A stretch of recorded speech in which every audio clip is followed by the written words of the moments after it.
Yes. Okay, welcome everybody. We're all live, so we're online. So I'd like to welcome Jess and Corinne this afternoon, who are going to take us through this assessment. Over to you guys. Thank you. So kia ora. This workshop is to report back on recent work undertaken on Westport's water conservation reserve in response to a request from Stevenson Mining, the proponents of the Kuha mine. But look, just a quick introduction for myself, because you may not know me. I've just recently moved to Westport. My name is Corinne Blom from Anguilla Consulting, and I've been asked to lead this assessment on Council's behalf. My background is transdisciplinary across engineering and environmental sciences. I was formerly a Deputy Commissioner of the Environment Court, but spent most of my career in infrastructure advisory, most recently undertaking a gateway review to Treasury. So without further ado, oops. No. Should it work now? Here we go. So just to recap, the workshop is to report back on recent work on Westport's Water Conservation Reserve. The reserve is located in the hills above Westport. This is the yellow area shown here, and provides surface water to Westport and Carter's Beach. A mining permit is held over much of the reserve, and the long proposed Kuha mine overlaps with approximately 130 hectares of that. Stevenson approached Council earlier this year to ask whether all of the reserve is required, and proposing that if not, that part of it be revoked. The purpose of today is to overview the assessment, as I've said, and to seek Council direction on the preferred response. And I need to note at this point that matters relating to the mine proposal itself are outside the scope of this assessment, and they will be subject to a separate consenting process. So just to orient everyone, if you're not familiar with this, the current water take is located in the south branch of Giles Creek, and the system starts with a simple intake, a weir and a bypass structure before the water's channeled into a tunnel, which has relatively recently been refurbished, passed down into a reserve, the treatment plant, and then on to the community and your customers. And recent trunk main upgrades have been undertaken, and that has made a significant improvement to the water leakage in those pipes. That's a real positive. The Water Conservation Reserve is vested in trust to and administered by this council under the Reserves Act. The total reserve area, which is the yellow area, is approximately 1,825 hectares in total. All of the water supply assets that are currently used, have historically been used, or have been used for emergency purposes, are located in the northern part of that catchment, which we termed, just shorthand, the current reserve. The balance of the reserve hasn't been used to date, and that's what we've termed the residual reserve, but this does not imply that it's not needed. That's what this assessment sought to determine.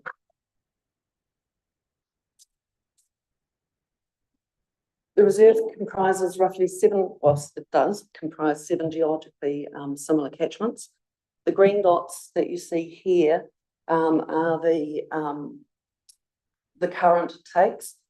The lower one is the emergency take within Ballarat Creek. You'll note it's actually quite high in the catchment. The next one across to the right is the current catchment from the South Branch, and the top one is the historical North Branch take, and it's also the one that's proposed to be reinstated as part of the LTB. The pink dots there are just so that you can orientate yourself to the proposed assessment takes. There's 4 down in Coal Creek and West Creek within the residual reserve, and 1 at the very bottom of the Ballarat Creek area, and that was to maximise the take. There is an additional take at Kogan's that's outside of the reserve, and it's not shown here. The other thing just to note with this is the suitability of those notional takes in the assessment has been assessed, but not their feasibility, the cost, or the engineering. If they're required, that would be a matter of detail that would be done at a later date. So it's relevant to consider how the mine might overlap with the reserve at this point. Just to orient you to a start, the green line is the wider mining permit that is held by Stevenson Mining and it's the other companies associated with this. It overlaps with a much greater part of the reserve. And, excuse me, hopefully I don't block anyone. Just over here you can see the Oxford catchment of the South Branch, and you can see the water reservoirs in here. The extent of the proposed mine is shown in yellow, the access road in red, and there's a little couple of pink blobs, which are the proposed treatment ponds. So they're only proposing to use part of the mining permit area. Now, if we overlay that on the actual reserve area, you can see that it's located outside of the current reserve, again, that used currently historically or for emergency purposes. So it's basically south of the Jones-Ballarat Creek boundary. Now I'm going to return to this point later because it appears that that has strongly influenced thinking on this matter when the proposal has come to council in the past. And so I want to touch on that again. So the environmental context informs and underpins the subsequent assessment. So in brief, Ngāti Waewae has been consulted as part of this matter, and their feedback has been integrated into the assessment. Although mining has occurred in part within the reserve, the reserve is characterised by native vegetation and very little human intervention. Now, these are attributes that the Westport Drinking Water Safety Plan note as being particularly good for water supply because they help to mitigate risk. Westport has similar sunshine hours to Nelson, I'm sure you all know that. However, roughly double the annual rainfall. The prevalence of those high intensity rainfall events interspersed by long dry spells has implications for water supply. For on the one hand, we get high turbidity, which means that the water can't be taken, and on the other, there isn't sufficient flow to take the water. So both aspects are important here, and it's actually the dry spells that are quite critical. They both limit access to water. Turning to growth, the district grew at 0.5% in 2024 and around 1.1% for the preceding 5 years. Future growth is also planned to be largely south of the Buller River, and that includes the Yelmer Road development area, development at Cape Felwind, and also the resilient Westport master planning area. So this speaks to where water might be required in the future.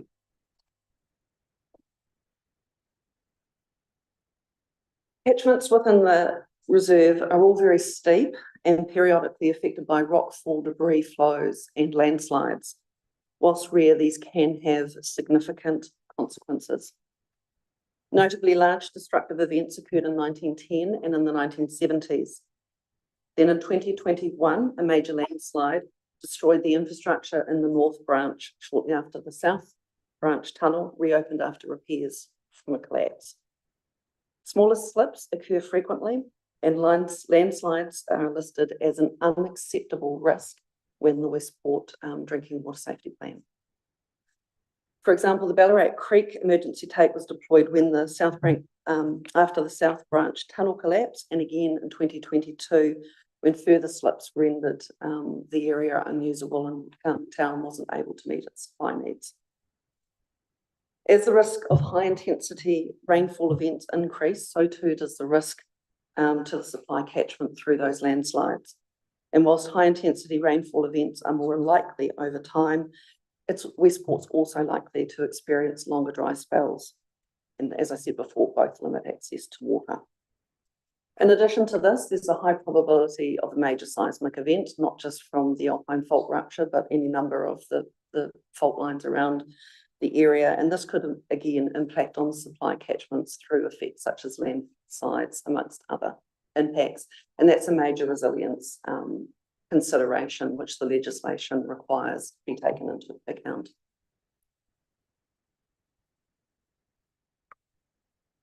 Council currently holds 2 water take consents for each of the South Branch and Cogans. These cannot be operated concurrently. There is a requirement attached to the South Branch consent, there on the left, that Council will investigate an alternative supply arising from an agreement with Ngāti Waiwai. The intent of the condition is to reduce the South Branch take to restore low flows and the stream's Māori. The condition stems from the 2021 North Branch landslide, which required Council to increase the water take from the South Branch to meet its needs. And at that time, the take was 116 litres a second. Council calculated then that that was insufficient to meet its needs and placed Westport at risk of running out of water. Whilst the South Branch consent was increased to a maximum take of 190 litres a second, a daily limit of 10,000 cubic metres also applies, and unfortunately that was not varied. So if Council were to pump for 24 hours a day and keep within the 10,000 cubic metre limit, the maximum take would equate to 116 litres a second, which Council deemed in 2021 to be insufficient. Our assessment work dug into this deeper and found that to meet its needs, Council had been operating outside its conditions. Whilst the compliance aspects are significant but a separate matter to today's discussion, and I understand Council has undertaken steps to respond to this, the implication here is that the consented water take is insufficient to meet current, let alone future needs, and that an alternative source needs to be found to reduce the take from the South Branch. The LTP includes provision for reinstatement of the take from the North Branch, and I'll return to the adequacy of this later. Just a reminder too, that this point relates to supply risk, not an immediate supply outcome.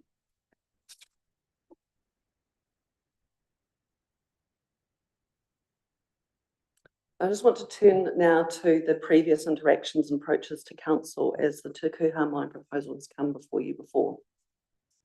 And I'd like to touch on this to provide some context around why our approach and therefore the recommendations that we've made differ from past reporting. So previous reporting on an application for an access agreement under the Crown Minerals Act indicated that there may have been some confusion around what this meant and the scope of what was being proposed. Any revocation would mean that an access agreement would be a matter for the Crown.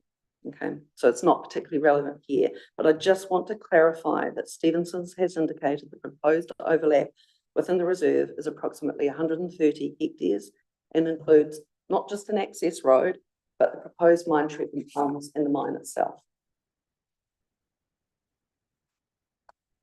Next, we found that past assessments concluded that there was no impact from the mine simply because the proposal did not overlap with any of the physical infrastructure and the catchments that house them. What we were unable to find was an assessment of water supply requirements, nor the capability of the reserve to either meet that need then or in the future.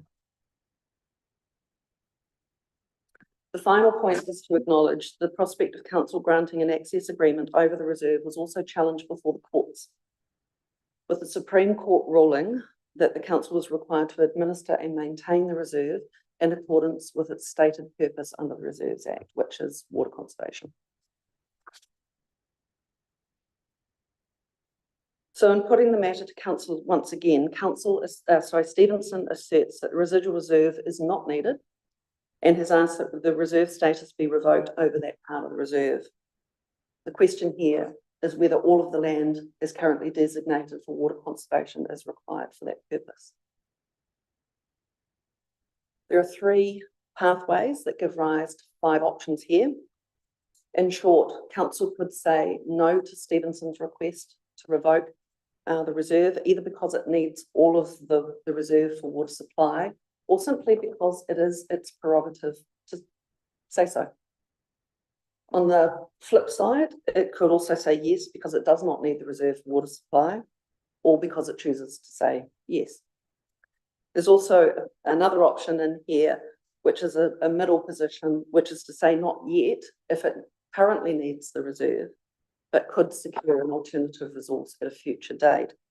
And I note that irrespective of the Stevenson request, there are a couple of reasons why an alternative supply might be prudent, but I come back to that later.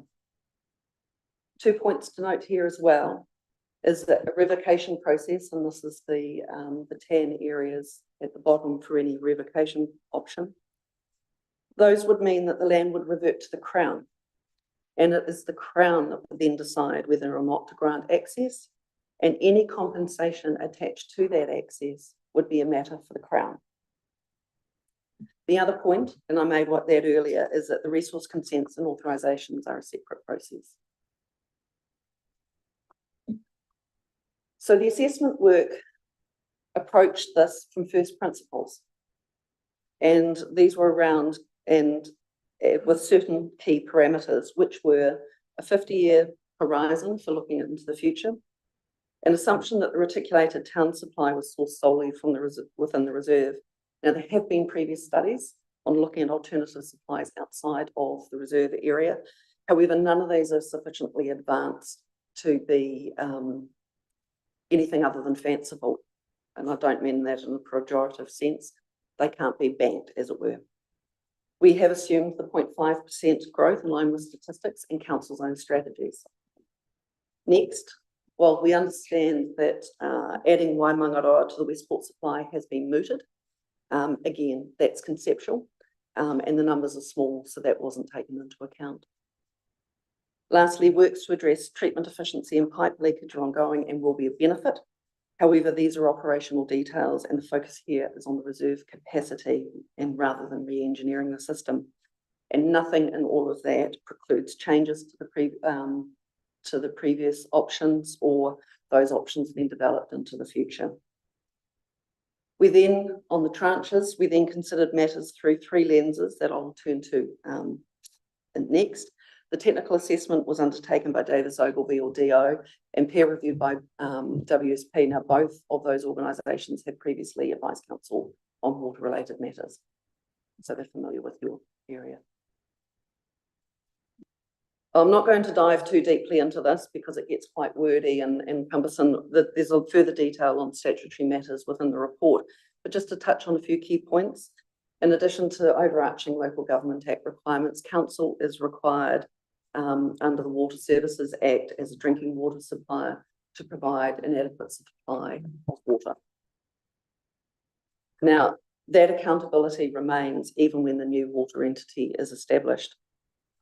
Water supplies are also required to meet certain criteria, including resilience and future needs. The key one here under section 20, a water service provider must not dispose of significant water infrastructure unless it can meet its obligations. Now, land is part of that significant infrastructure and is defined as such within this council's significance and engagement policy.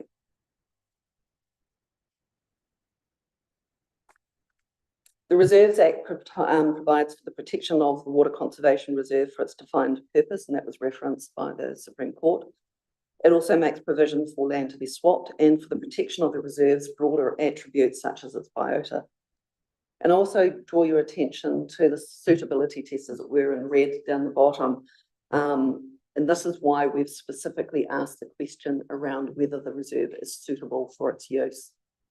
Because if it were to be revoked, there is a test which relates to it not being suitable for that purpose.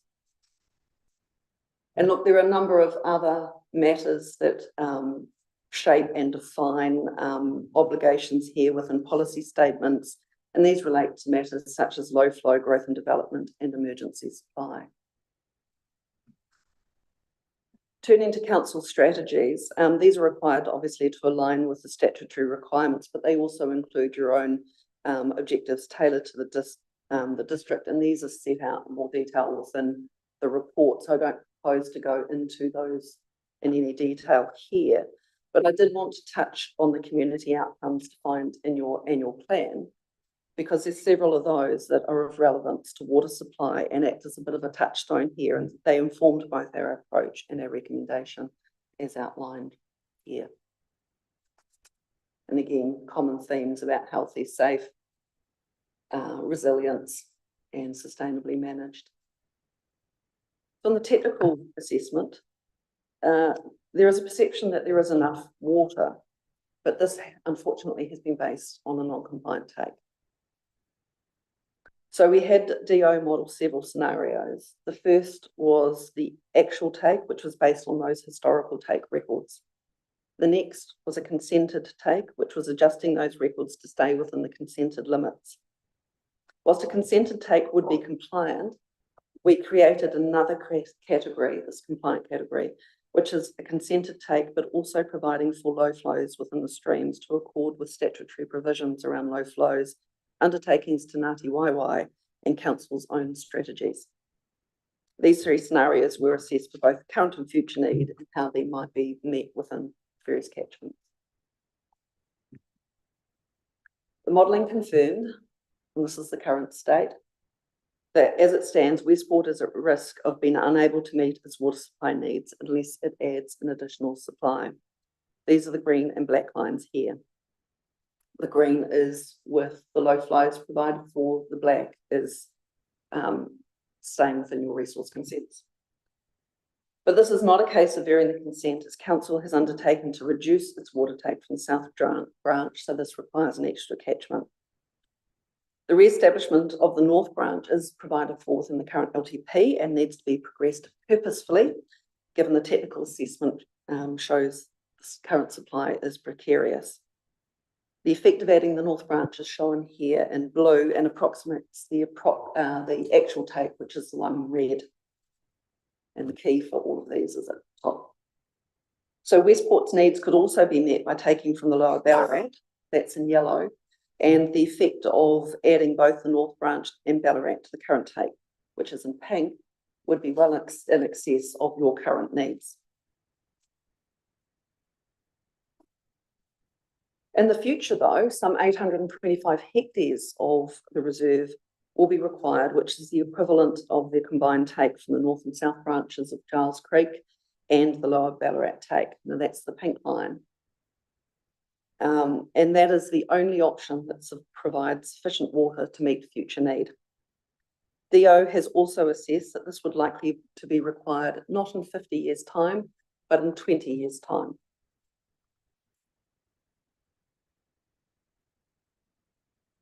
Even then, that supply would still be precarious. That's the bottom right-hand box. And that's because that does not provide for significant dry spells when the water is unavailable, or disruptive events such as landslide, however they're caused, whether it's weather, seismic, or growth in excess of the 0.5%, or a water-intensive industry moving into town, or the available catchment and or the water take being less than assumed. For example, the lower Ballarat take might require pumping and that might not be efficient. So it might not be as large as we assume. Or an overall contingency to help manage risk in the round.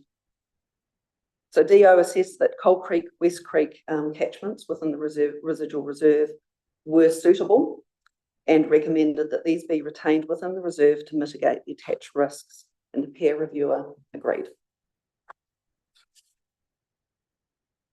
So we put to DO a number of first principle questions to help Council frame its response.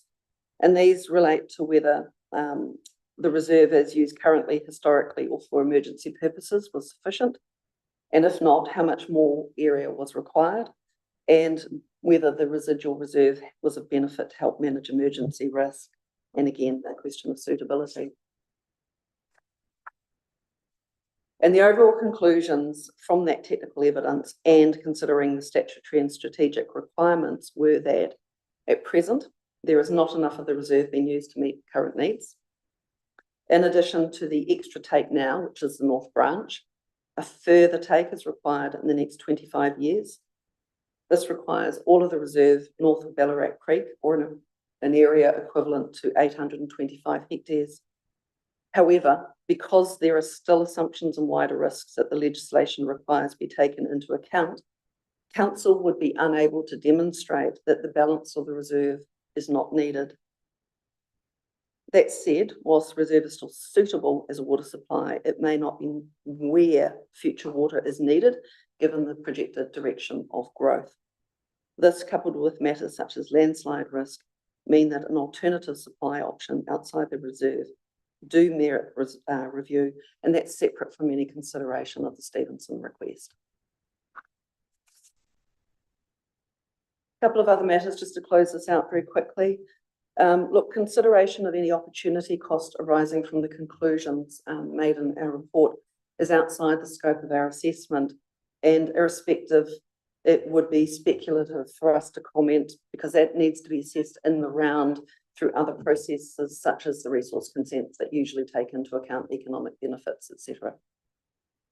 The other one is in relation to the new water entity, because we're indicating that additional infrastructure is required in the near future. We've recommended to council that they feed that into that process.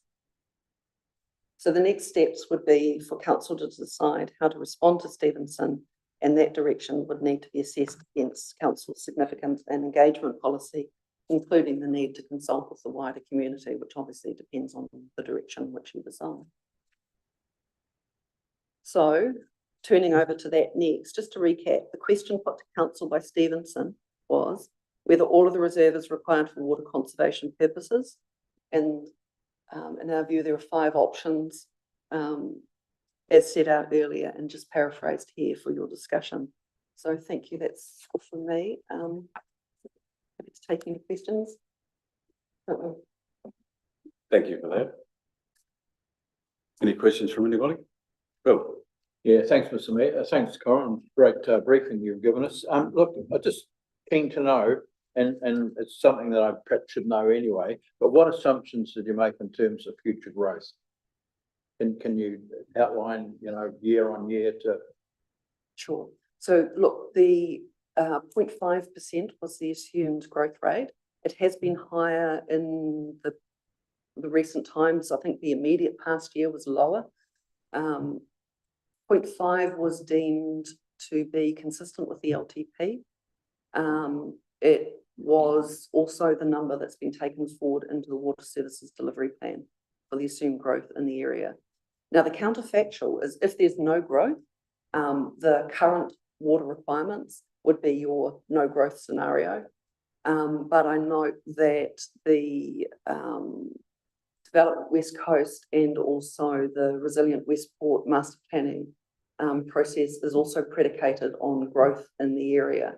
So 0.5 was deemed to be conservative. It's less than the wider New Zealand, but a realistic figure. So for complete clarity, 0.5 year on year for how many years out? This was a 50-year study. Thank you. Jane? Corin, am I right from what you've said that Stevenson's in their supply of what their operation would be there was no indication of what their water usage would be? And also, I would imagine that they have treatment plants and they would have some form of dust control that's required there. So that would be significant, I would think. So in answer to your first question, no, they didn't advise on what their water requirements would be, and where that would be sourced from. Yeah. If there is anything that requires a take from town, that obviously places a demand that hasn't been taken into account. In terms of the assessment of their dust supply, that's a separate process that would be subject to resource consents and scrutiny through that. I will circle back though to perhaps to the question on growth, because it relates to this. In the TTPP, there are areas for industrial growth that are zoned. Now, we could have assumed 100% of those get developed within the 50-year timeframe. We didn't. DO took a really conservative view and have pared that back to 50% of the undeveloped areas. So that's where that risk comes in terms of if you do get a water intensive area or more development in the industrial zones that have a greater requirement for water, that tips you further and further into the need to address that. Thank you.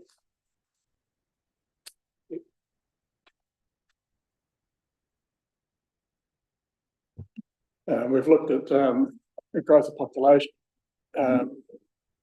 Looking at a very short number of years, it's probably not so accurate as looking on the longer term. And the population here has been stable since the 1950s with just fluctuations. But one percentage should come into this calculation is the fact that there's a figure of growth in water usage by people. Are you aware of what that percentage is? That people get water blasters and they have more powers and roofs and do more cleaning, put more appliances in. So over time, there's a percentage increase in actual water usage rather than just the percentage of population growth. Yes, DO looked at that. They took into account water usage and demand.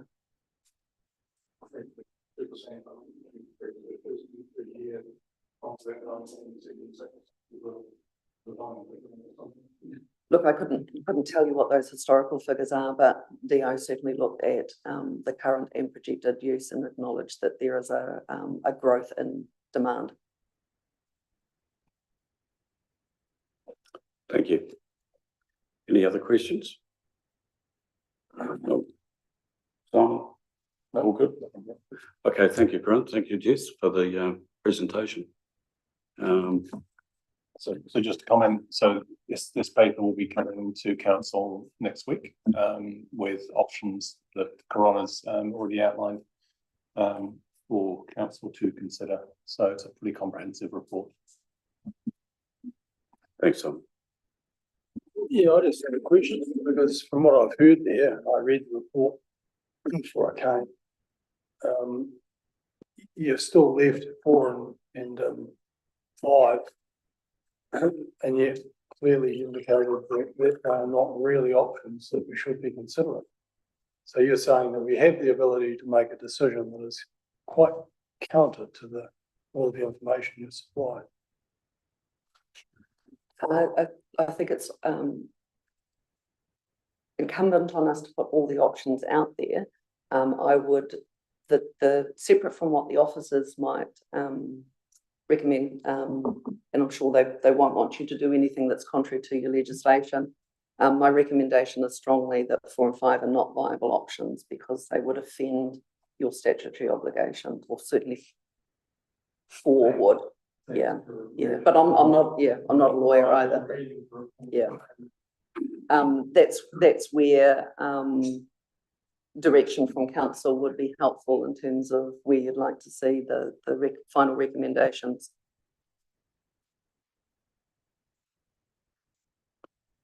Okay. Thank you very much.